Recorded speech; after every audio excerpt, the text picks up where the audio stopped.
Hello friends, parasol GS पे आपका स्वागत है। मित्रों, घटना सार के राष्ट्रीय घटनाक्रम को हम इस वीडियो में कवर करेंगे। ये सेक्शन आपके लिए बहुत ज़्यादा महत्वपूर्ण है, तो आप इसे बिल्कुल भी स्किप मत कीजिएगा और ध्यान से देखिए। 18वीं लोकसभा चुनावों के बाद नरेंद्र मोदी लगातार तीसरी बार देश के प्रधानमंत्री बने हैं। याद रखिए, ये आपकी 18वीं लोकसभा है और 9 जून को लगातार तीसरी बार, ये 9 जून जो डेट है आप इसको भी याद रखिए। ये अगर क्रम में देखा जाए तो 20वें आपके देश के प्रधानमंत्री हैं। 20वां जो क्रम है इसको भी आप याद रखिए। और इस बार जब प्रधानमंत्री जी ने शपथ ली तो दो शब्द आपके, जो नेबरहुड पॉलिसी और सागर विजन। आप कमेंट्स में बताइए, सागर विजन जो है ये है क्या कॉन्सेप्ट, आपकी कब स्टार्ट की गई है, या आप मेंस में यूज कर सकते हैं इस तरह के जो की टर्म्स आपके होते हैं। देखिए, ये जो आपके पोर्टफोलियो दिए गए हैं आपके कैबिनेट मिनिस्टर वाले, ये बहुत महत्वपूर्ण नहीं होते। इस पर ज़्यादातर आप देखेंगे खास तौर पे स्टेट पीसीएस वगैरह में क्वेश्चन नहीं बनता, लेकिन कई बार बाकी सब जो एग्जाम है आपके उनमें कई बार एक आध क्वेश्चन देखने को मिलता है। तो मोदी मंत्रिमंडल में 7 महिला मंत्रियों ने शपथ ली है, जिसमें 2 कैबिनेट 5 राज्य मंत्री हैं। तो ये 7 महिलाएं, ये पूछा जा सकता है जब आप इसके संदर्भ में 18वीं लोकसभा के संदर्भ में 3 से 4 स्टेटमेंट बनाए जा सकते हैं। अब उसमें क्या क्या आपके स्टेटमेंट रह सकते हैं, तो हम लगभग सारे कवर कर लेते हैं। एक तो ये है कि भाई इनके पूरे मोदी मंत्रिमंडल में 7 महिला कैबिनेट हैं आपकी, 7 महिला मंत्री हैं, जिसमें 2 कैबिनेट 5 राज्य मंत्री हैं। बाकी पार्टियों का सारा आपको क्रम पता है इसमें। तो 18वीं लोकसभा का जो आपका चुनाव है, ये 18वीं लोकसभा का चुनाव कितने चरणों में हुआ है, तो ये 7 चरण है आपके। 19 अप्रैल को स्टार्ट हुआ था, 1 जून तक के 7 चरण याद रखिए। ये भी एक स्टेटमेंट है जो कि बहुत ज्यादा महत्वपूर्ण है। भारतीय जनता पार्टी सीटें कितनी प्राप्त की, 240।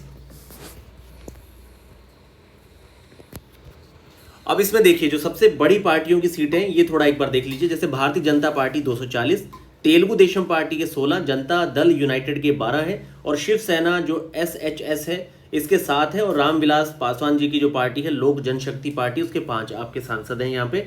और इसके अलावा कांग्रेस में अगर बड़ी पार्टी देखी जाए तो कांग्रेस में बड़ी पार्टी के तौर पर स्वयं भारतीय राष्ट्रीय कांग्रेस के 99, समाजवादी पार्टी के 37 हैं, और यूपी में भी ये सबसे ज़्यादा मतलब सांसद जीतने वाली पार्टी है, जहाँ पे बीजेपी 33 पे इस बार कम रह गई है। और इसके अलावा आपके ऑल इंडिया तृणमूल कांग्रेस के 29 हैं। तो ये यहाँ पर कुछ बड़ी पार्टियां हैं। हालांकि इस तरह के क्वेश्चन नहीं आते, लेकिन फिर भी एक जनरल इन्फॉर्मेशन के लिए आप इन चीज़ों को देख लीजिए। अब जो आपके साथ इन्फॉर्मेशन शेयर की जा रही है, यहाँ से आपको स्टेटमेंट बन सकते हैं आपकी परीक्षा में। देखिए, पहला तो ये कि सूरत निर्वाचन क्षेत्र पहला ऐसा है कि भाई जहाँ भाजपा के मुकेश दलाल जो है 18वीं लोकसभा में निर्विरोध निर्वाचित हुए हैं। ठीक है, तो ये आपका एक स्टेटमेंट बहुत इंपॉर्टेंट है। उत्तर प्रदेश के कौशाम्बी निर्वाचन क्षेत्र से निर्वाचित होने वाले समाजवादी पार्टी के पुष्पेंद्र सरोज, ये सबसे ज्यादा युवा हैं, 25 वर्ष 3 महीने इनकी उम्र है। और अगर सेकंड सबसे युवा की बात की जाएगी तो बिहार के समस्तीपुर से आपकी जो शांभवी हैं, ये दूसरी सबसे युवा नेता है।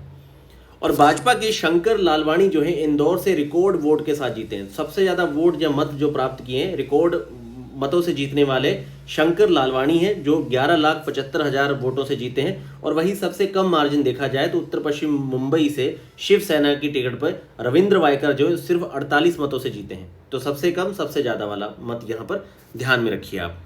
वहीं पे इस बार चर्चा में रहे एक तो खालिस्तानी नेता अमृतपाल सिंह संधू, दूसरे आपके हो गए बारामूला सीट से अब्दुल राशिद आपके नेशनल कांग्रेस के। तो ये दोनों भी इस बार जीते हैं। याद रखिए, आपके जो निर्दलीय उम्मीदवार अब्दुल राशिद हैं कश्मीर के बारामूला सीट से, और खडूर साहिब पंजाब से आपके खालिस्तानी नेता अमृतपाल सिंह संधू जीते हैं।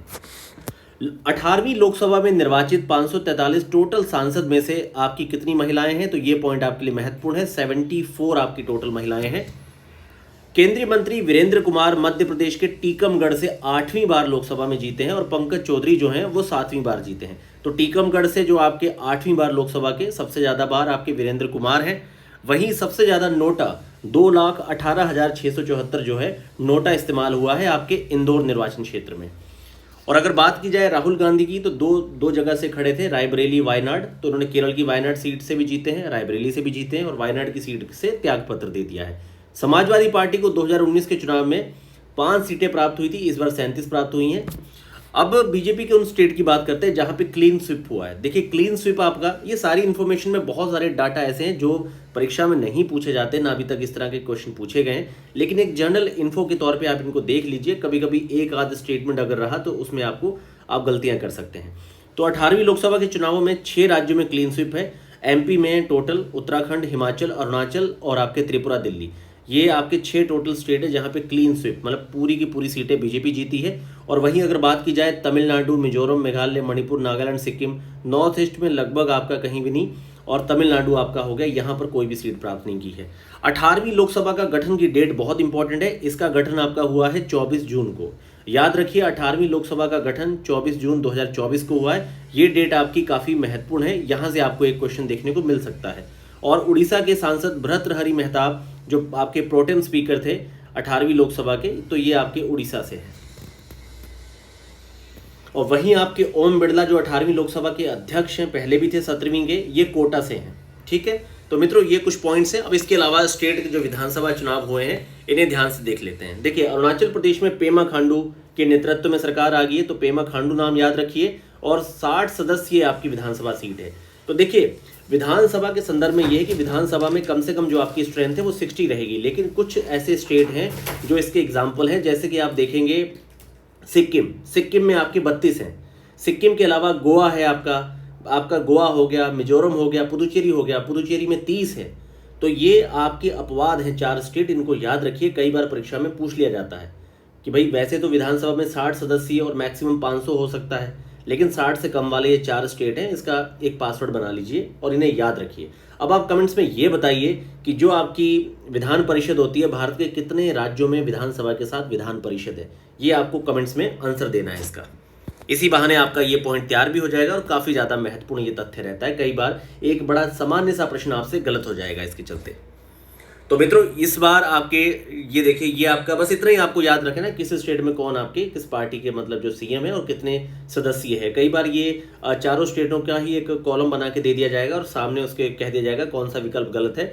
तो यही मान लीजिए अरुणाचल के सामने ही यहाँ पर 40 लिख दिया जाए या फिर 72 लिख दिया जाए, तो ये 60 सदस्य है। इस तरह का एक क्वेश्चन बन सकता है। सिक्किम में प्रेम सिंह तमांग है आपके। सिक्किम में 32 सदस्यीय विधानसभा क्षेत्र है। देखिए आ गया 32, और ये आपके प्रेम सिंह तमांग ने जीता है। और इनकी पार्टी याद रखिए सिक्किम क्रांतिकारी मोर्चा है इनकी पार्टी। उसके अलावा आंध्र प्रदेश में तेलुगु देशम पार्टी जो है और जनसेना पार्टी के 21 एमएलए और तेलुगु देशम पार्टी दोनों ने मिलकर सरकार बनाई है। तो तेलुगु देशम पार्टी के 135, जनसेना के 21 हैं। और इसी जनसेना के मतलब कि आपके एक्टर हैं पवन कल्याण, इसे वहाँ का डिप्टी सीएम बनाया गया है। और तेलुगु देशम पार्टी में जो है आपकी पिछली बार 23 था, इस बार 135 है। तो कुल मिला के तेलुगु देशम पार्टी जो है वो जीती है। चंद्रबाबू नायडू यहाँ के सीएम है और इन्हीं का पार्टी का समर्थन सेंटर में भी है। इनके 16 टोटल सांसद आपके इस बार जीते हैं। बांग्लादेश की प्रधानमंत्री शेख हसीना जो है, इसके अलावा और कोई आपका यहाँ पे इलेक्शन है? हाँ, उड़ीसा में मोहन चरण मांझी, याद रखिए उड़ीसा में मोहन चरण मांझी जीते हैं। उड़ीसा की 147 सदस्यीय विधानसभा, ये पॉइंट आपके लिए महत्वपूर्ण है। और भारतीय जनता पार्टी ने बीजू जनता को हराया। तो बीजेपी की आपके ने बनाया है उड़ीसा में मोहन चरण मांझी और 147 सदस्य है। बस इतना आपके बरका है। बाकी ये जो सारी इन्फॉर्मेशन है ये किसी काम की नहीं, यहाँ से कोई क्वेश्चन ऐसे बनता नहीं है।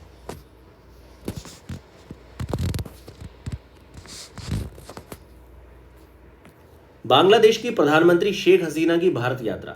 तो बांग्लादेश की प्रधानमंत्री शेख हसीना एक उच्च सदस्यीय प्रतिनिधि मंडल के साथ 21 से 22 जून को आई। ये सब इंपॉर्टेंट नहीं है, ठीक है, पर ये सबसे ज़्यादा इंपॉर्टेंट है कि किन चीज़ों पर समझौते हुए हैं। तो देखिए समझौता पहला तो तीस्ता नदी जल संरक्षण और प्रबंधन को लेके मेगा परियोजना सहित 10 समझौते हुए हैं। टोटल कितने समझौते हुए हैं? 10, जिसमें तीस्ता वाला भी शामिल है। और बाकी आपके जो है सबसे मेन देखिए, भारत बांग्लादेश के बीच में राजशाही से लेके कोलकाता, राजशाही से कोलकाता इस तरह के स्टेशन पूछे जाते हैं। नई ट्रेन चलाई गई है और चटगांव तथा कोलकाता के बीच में नई बस सेवा स्टार्ट की गई है। ये दोनों ही आपकी बहुत ज़्यादा महत्वपूर्ण है, याद रखिए, वेरी इंपॉर्टेंट है ये पॉइंट आपको याद होना चाहिए। इसके अलावा भारत और दोनों के बीच में ई मेडिकल वीज़ा है कि बांग्लादेशी यहाँ पे आके अपना इलाज करवा पाएँ। और बांग्लादेश के उत्तर पश्चिम भाग के लोगों को लाभ पहुँचाने के लिए भारत ने रंगपुर में एक नया सहायक उच्च आयोग खोला है। तो पूछा जा सकता है बांग्लादेश में कहाँ पे उच्च नया आयोग खोला है? तो रंगपुर में। और कहाँ पे आपकी नई ट्रेन चली है? राजशाही से कोलकाता और चटगांव से कोलकाता बस सेवा आपकी चली है। बाकी महत्वपूर्ण समझौतों में भारत बांग्लादेश ने डिजिटल साझेदारी की है, ठीक है। और इसी तरह से मित्रों अंतरिक्ष प्रौद्योगिकी उपग्रह में भी मतलब समझौता हुआ है। तो ये सब इतने इंपॉर्टेंट नहीं है, सबसे ज़्यादा इंपॉर्टेंट याद रखिए आपकी डिजिटल साझेदारी, रंगपुर में आपका उच्च आयोग और राजशाही कोलकाता, या ये राजशाही से कोलकाता जो है नई ट्रेन चलाई गई है, चटगांव से कोलकाता बस सेवा चलाई गई है। बाकी तिस्ता वाला, टोटल 10 समझौते हुए। स्टेटमेंट बन सकते हैं इस तरह के 2-3 उठा के। कोझिकोड भारत का पहला साहित्य शहर बन चुका है, ठीक है, तो साहित्य श्रेणी में साहित्य शहर बन चुका है। और 2012 में मूर्तियों के शहर का टैग भी इनको मिला था। तो याद रखिए साहित्य शहर आपका कौन सा है, कोझिकोड है। लोक परीक्षा अनुचित साधन रोकथाम, तो देखिए परीक्षा में 2 तरह की यहाँ पे बातें हैं, एक तो गड़बड़ी है, एक है आप यहाँ पर अनुचित साधनों का अगर प्रयोग करते हैं। तो गड़बड़ी के केस में कि भाई आपने पेपर ही लीक करवाया है, आप मेन इसमें कल्प्रिट है, तो इसमें क्या होगा, 10 साल की कैद है और 1 करोड़ रुपए का जुर्माना है, ठीक है। और अगर आपने अनुचित साधनों का प्रयोग किया, जैसे कि आप इलेक्ट्रिक डिवाइस अंदर ले गए हैं और मुन्ना भाई टाइप से आप प्रश्नों को सॉल्व कर रहे हैं, तो भैया 3 से 5 वर्ष की सजा है और 10 लाख रुपए है। गुजरात के कच्छ क्षेत्र के भुज को जो है स्मृति वन भूकंप स्मारक यूनेस्को के तहत दिया गया है। तो ये यूनेस्को का जो आपका प्रिक्स वर्सेल पुरस्कार है, ये दिया गया है आपके भुज को। भुज का जो आपका स्मृति वन है, जो भूकंप स्मृति वन है, उसे दिया गया है। बस इतना ही, इसमें और कोई चीज़ बहुत इंपॉर्टेंट नहीं है। बाकी भुज के स्मृति वन भूकंप संग्रहालय को चीन के चेंगदू के आपके A4 आर्ट म्यूजियम और मिस्र के गीज़ा के ग्रैंड इजिप्शियन म्यूजियम के बाद तीसरे स्थान पर रखा गया है। तो याद रखिए कि पहले स्थान पे रखा गया है चेंगदू का A4 आर्ट म्यूजियम। तो A4 art museum Chengdu China का पहले नंबर पे है, फिर मिस्र का गीज़ा है। और बाय द वे अगर क्वेश्चन बहुत टफ बनाना होगा परीक्षा में, तो ये भी वो कह सकता है कि भाई भुज के स्मृति वन को दिया गया है, तो इसमें आखिर पहले नंबर पे किस देश का क्या रखा गया है। तो A4 आर्ट म्यूजियम है चेंगदू आपके चाइना का। वैसे प्रश्न ज्यादा आपका भुज ही पूछा जाएगा अगर इन्होंने पूछा। भारत की सबसे बड़ी जलवायु घड़ी नई दिल्ली के CSIR का जो मुख्यालय है यहाँ पे लगाया गया है। कमेंट्स में ये बताइए जो आपकी CSIR है ये कब मतलब स्टैब्लिश हुई है, इसका आपको ईयर बताना है। कश्मीर में विश्व के सबसे ऊंचे रेलवे पुल का पूर्ण आपका ट्रेन का ट्रायल हो चुका है। तो ये कहाँ पे हुआ है, तो देखिए जम्मू कश्मीर में कश्मीर घाटी में ये जोड़ने के लिए आपका 16 जून को हुआ है। ये आपका हुआ जम्मू कश्मीर के रियासी जिले के बक्कल और कोरी के बीच में। ये 1.3 किलोमीटर लंबा और चिनाब नदी के अगर तल से देखा जाए तो आपका 359 मीटर ऊंचा है। तो ये थोड़ा सा इन्फॉर्मेशन आप याद रखिए, ये आपका चलाया गया है क्योंकि ये आपका रेलवे पुल जो है विश्व के सबसे ऊंचे रेलवे पुल में आता है, ठीक है। तिरुवनंतपुरम जो है जीरो वेस्ट टू लैंडफिल मान्यता प्राप्त करने वाला पहला हवाई अड्डा बन चुका है तिरुवनंतपुरम। बस इतना आपको याद रखना है और इसमें कोई काम की चीज नहीं है। यहां पर क्या याद रखना है, WHO। आपके जो WHO है इन्होंने हैदराबाद में स्थित जो आपका राष्ट्रीय भारतीय चिकित्सा विरासत संस्थान है इसे मान्यता दी है। अब एक तथ्य यहां पर यह हो गया, अगर आपसे सीधा पूछ ले स्टेटमेंट में कि राष्ट्रीय भारतीय चिकित्सा विरासत संस्थान कहां पे स्टैब्लिश है, तो आपको आंसर मिल गया हैदराबाद। और अभी किसने मतलब WHO ने इसे मान्यता दी है। DD किसान चैनल द्वारा आपके आर्टिफिशियल इंटेलिजेंस एंकर कृषि और भूमि लॉन्च किया गया है। बस इतना आपको याद रखिए, इसके अलावा इसमें और कोई काम की चीज है नहीं। और बाकी AI एंकर पेश करने वाला DD किसान देश का पहला सरकारी चैनल है। ये एक वैसे इंफॉर्मेशन है। बिहार के नागी और नकटी, याद रखिए बिहार के जमुई जिले के झाझा वन क्षेत्र, ये वन क्षेत्र भी आपसे पूछा जा सकता है। तो ये झाझा वन क्षेत्र आपका जमुई में है। BPSC में अगर पूछ लिया झाझा वन क्षेत्र भी हाल में चर्चा में रहा किस डिस्ट्रिक्ट में है, तो ये आपका जमुई में है। यहीं का आपका नकटी नागी ये आपके भारत के नए रामसर साइट्स वाले बन चुके हैं। और इससे पहले 2020 में बेगूसराय का कंवर झील जो है आपकी कई बार परीक्षा में पूछी गई है। तो टोटल आपके हो चुके हैं 82, टोटल जो आपकी स्ट्रेंथ है 82 हो चुकी है।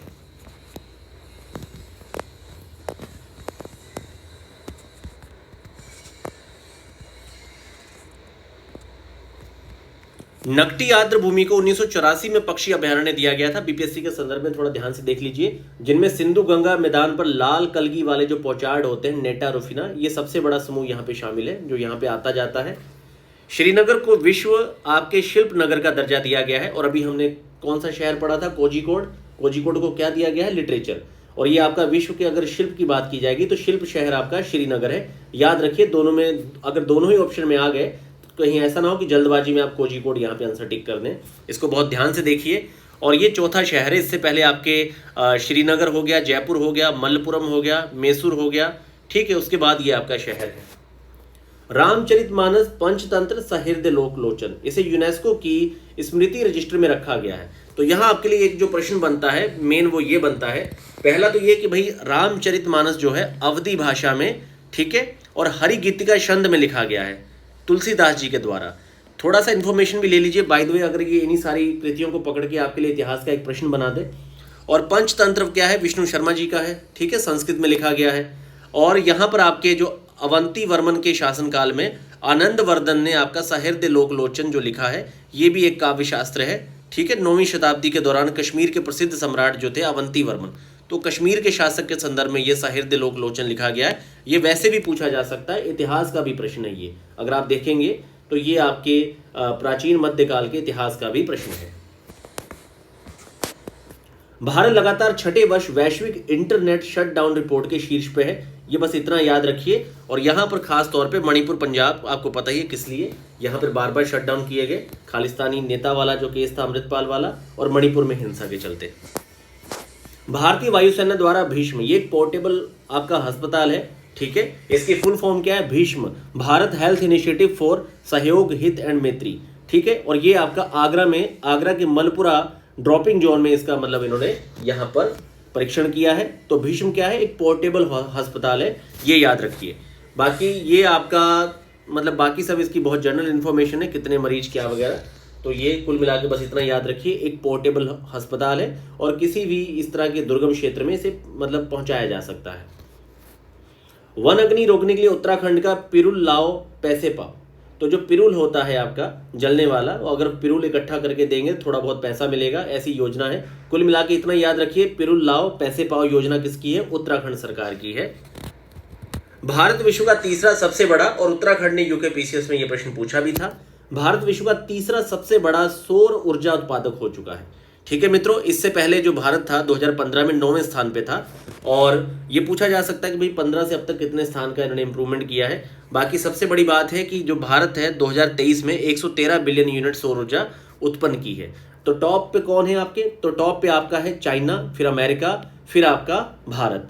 तो चाइना है, अमेरिका है, भारत है। कैब याद रखिए, सौर ऊर्जा में कैब आपकी जो है ये इस समय चल रही है नंबर 1, ठीक है। उसके अलावा आपका जापान है, फिर जर्मनी है। 5 देश आप याद रखिए। महाराष्ट्र के पहले संविधान पार्क का उद्घाटन पुणे में, इसके अलावा आपको कुछ भी याद नहीं रखना है। वैसे अजय कुमार सिंह ने इसका मतलब कि उद्घाटन किया, पर ये सब नहीं पूछेगा, बस पुणे में आपका संविधान पार्क है।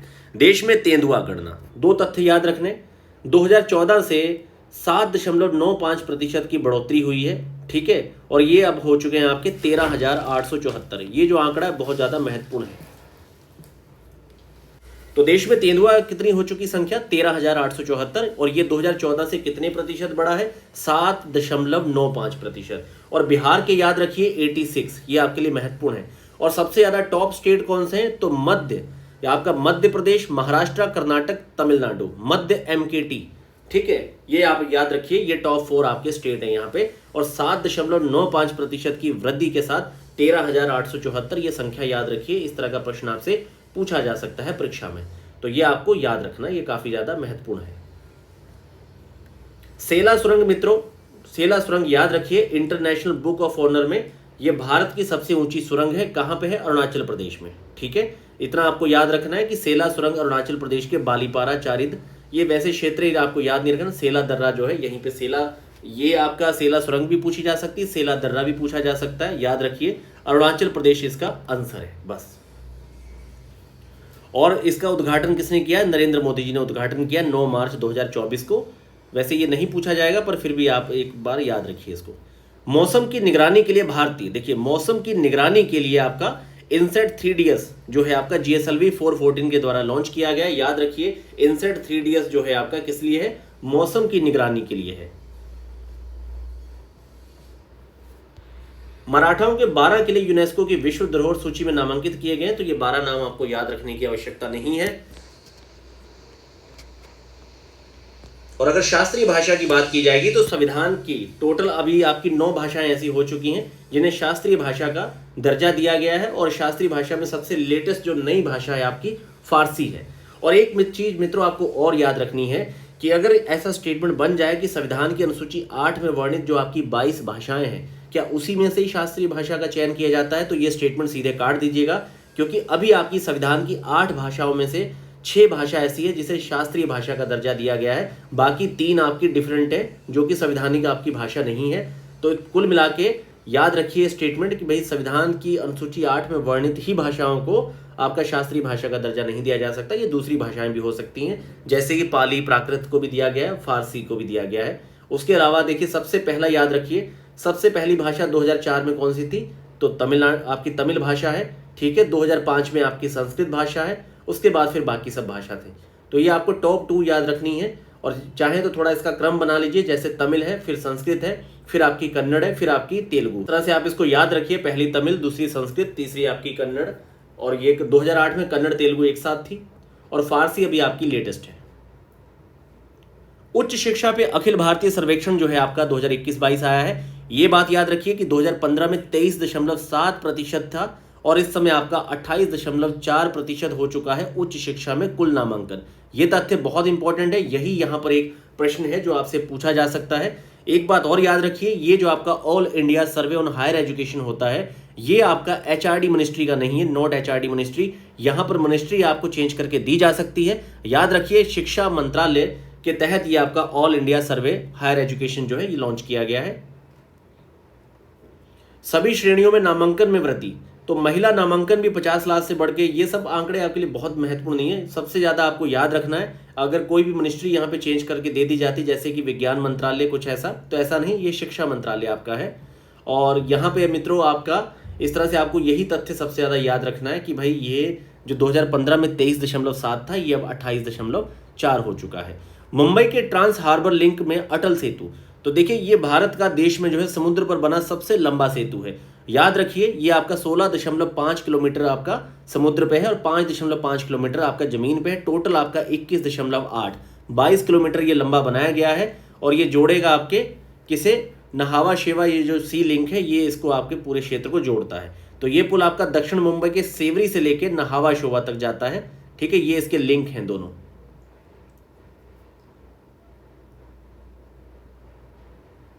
और ये भारत की पहली ओपन रोड टोलिंग पद्धति अपनाने वाली देश की पहली परियोजना बन गई है। इसके बाद सबसे महत्वपूर्ण मित्रों आपका स्वच्छ सर्वेक्षण जो है, ये आपका हर साल पूछा जाता है यहाँ से क्वेश्चन। तो टॉप पे आपके 1 लाख से अधिक जनसंख्या में इंदौर और सूरत दोनों ही आपके संयुक्त रूप से आपकी रैंक 1 में है। उसके बाद आपकी नवी मुंबई, फिर विशाखापट्टनम, फिर आपका भोपाल है। इसके संदर्भ में इस बार कई सारे फैक्ट्स हैं जिसपे आपने ध्यान देना है।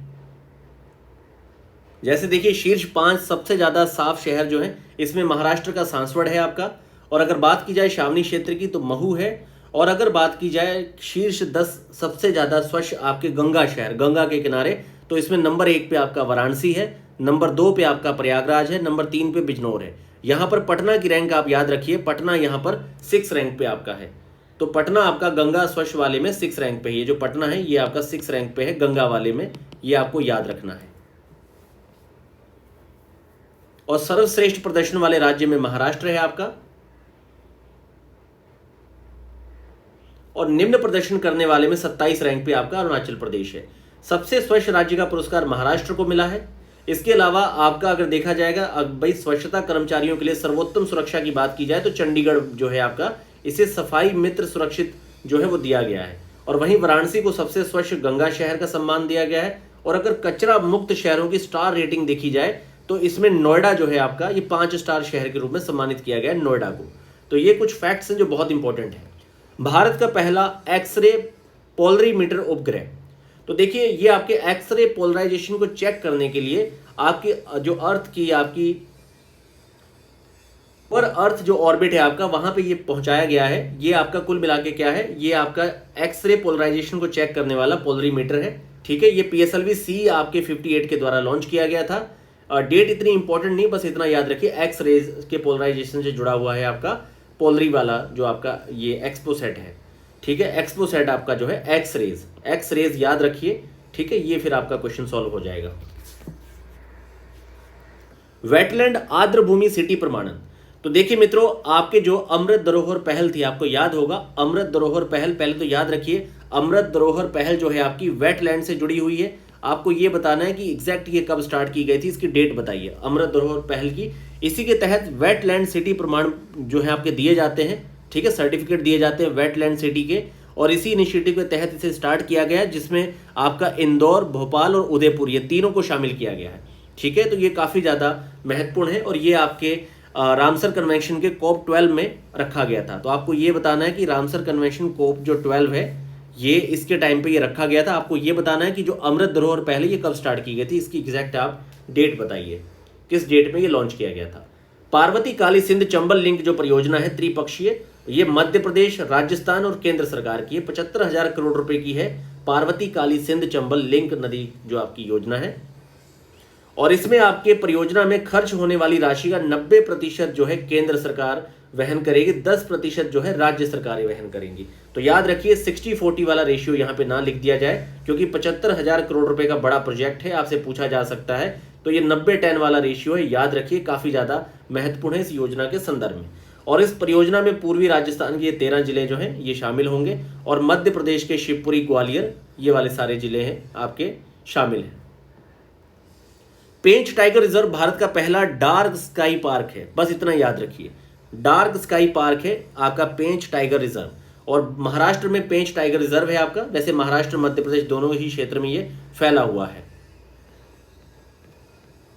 IUCN द्वारा पहली बार हिमालयन वुल्फ को जो है ये कैटेगराइज किया गया है, वल्नरेबल है ये आपका, ठीक है, आपका ये वल्नरेबल वाली कैटेगरी में इसे रखा गया है। प्रधानमंत्री मोदी जी ने तालाबीरा थर्मल आपका पावर प्रोजेक्ट, तो तालाबीरा थर्मल पावर प्रोजेक्ट आपका कहां पे है, उड़ीसा के संबलपुर में है। याद रखिए इसको, काफी ज्यादा ये महत्वपूर्ण है, बस आपको उड़ीसा का संबलपुर याद रखना है। अट्टपाडी संरक्षण रिजर्व, महाराष्ट्र के सांगली जिले में अट्टपाडी संरक्षण रिजर्व जो है आपका, ये सीधा ऐसे पूछ लिया जाएगा कि भैया ये कहां पर है, या फिर 4 आपको दे दिए जाएंगे, उसमें एक इसमें अट्टपाडी लिख के सामने उड़ीसा लिख देंगे। याद रखिए ये महाराष्ट्र का है। इस तरह के कई बार जीके वाले क्वेश्चन भी करंट के ही अप्लाइड सेक्शन से बना दिए जाते हैं, इसलिए आपको बड़ा अलर्ट रहना है। अम्बेडकर की सबसे ऊंची प्रतिमा जो है, तो डॉक्टर भीमराव अम्बेडकर जी की जो सबसे ऊंची प्रतिमा है, स्टैच्यू ऑफ सोशल जस्टिस, ये कहां पे है, तो विजयवाड़ा है, कांस्य और राम सुतार जी ने बनाया है इसको, ठीक है। तो याद रखिए विजयवाड़ा में ये आपकी लगाई जा रही है। भारत का पहला ग्राफीन केंद्र कहां पे है, केरल के त्रिशूर में, बस इतना आपको याद रखना है। भारत और इटली के बीच में प्रवासन और आवाजाही समझौते जो है इस पर आपकी मंजूरी बनी है। तो इससे पहले हमने अभी बात की थी बांग्लादेश के साथ कौन कौन से हमने समझौते किए हैं, डिजिटल वाला हो गया आपका, स्पेस है, तिस्ता है, ठीक है, 10 समझौते टोटल हुए थे। वहीं भारत इटली के बीच में प्रवासन और आवाजाही का जो है समझौता हुआ है। तो ये मित्रों आपके जो राष्ट्रीय घटनाएं थी सारी हमने यहाँ पे कवर की है। मैंने कोशिश की है कि भाई आपको यहाँ पे बस इसकी जो सारी इंपॉर्टेंट कोर बातें हैं वही आपके साथ साझा की जाए, ज्यादा समय आपका यहाँ पे ना लिया जाए। तो मित्रों इस वीडियो को आप ध्यान से देखिए, इसमें आपके लगभग मान के चलिए कि 3 से 4 क्वेश्चन आपको राष्ट्रीय इवेंट्स के इसमें से प्राप्त होंगे अपनी परीक्षा में। मित्रों पैरासोल जीएस को जरूर सब्सक्राइब करें, हमारी वीडियोस को मित्रों लाइक जरूर किया करिए, खास तौर पे आप अपने मित्रों के साथ शेयर करिए, और आपकी किसी भी तरह की प्रतिक्रिया हो आप कमेंट बॉक्स में जरूर बताइए। किसी भी तरह के आपके सुझाव हैं आप जरूर सजेस्ट करिए, क्योंकि इन्हीं सब चीज़ों से मतलब बहुत ज़्यादा मनोबल बढ़ता है और आगे और भी अच्छे काम करने का मतलब इच्छा जाहिर होती है।